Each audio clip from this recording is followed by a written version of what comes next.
TVS বর্তমানে আরএফএলের সাথে পার্টনারশিপে আছে, মানে টিভিএসের যত বাইক ইম্পোর্ট করবে যতটুকু জানি আরএফএল।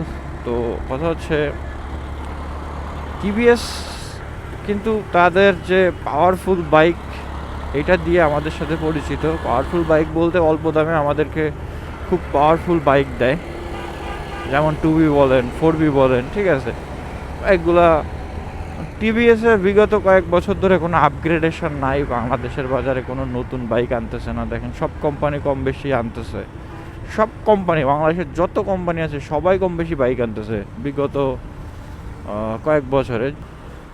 টিভিএসের এরকম কোনো আপডেট পাচ্ছি না। টিভিএসের কিন্তু অনেক ফ্যান, বিশেষ করে টিভিএস যে 4B সিরিজটা আছে এই সিরিজের কিন্তু ভাই ফ্যান ফলোয়ারের অভাব নাই। মানে 4B বাইকটার যে কী পরিমাণ ফ্যান, মানে এর একটা আলাদা ফ্যান বেস আছে 4Bর। ইভেন আমিও তার ভিতরে পড়ি। তবে আমি মনে করি 4Bর কিছু বাইক বাংলাদেশে, মানে 4B 200 যেটা আছে ওইটা বাংলাদেশে আসা উচিত, ওইটা আনা দরকার তাদের।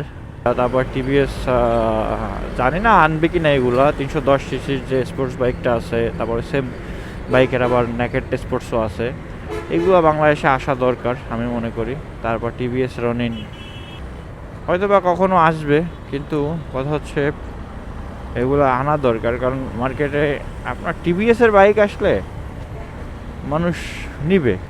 টিভিএসের কিছু ফ্যান ফলোয়ার আছে যারা টিভিএসই নিবে, অন্য কোনো বাইক নিবেই না।